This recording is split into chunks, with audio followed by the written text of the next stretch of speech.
Can you record phone calls on an iPhone 8 Plus? If you've been looking for a call recording option on your iPhone but can't find it, you're not alone.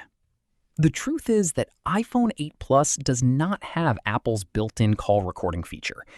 Since the iPhone 8 Plus doesn't support the latest iOS versions that introduced call recording, you won't see a record button during phone calls or a call recording option in your settings.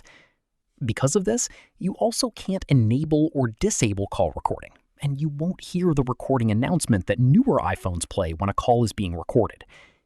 If you've watched videos showing a record call button on an iPhone, those videos are usually using newer iPhone models running the latest version of iOS.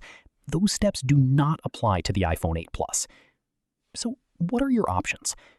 If you need to record a phone call, you can use another phone or a dedicated voice recorder.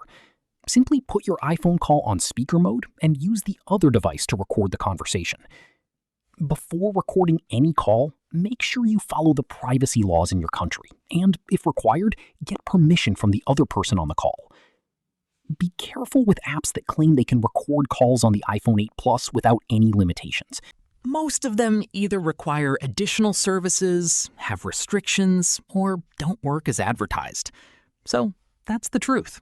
The iPhone 8 Plus does not support Apple's built-in call recording feature, and there is currently no native way to record calls directly on the device. If this tutorial helped you, make sure to like and subscribe for more iPhone 8 Plus tips and step-by-step guides. Thanks for watching.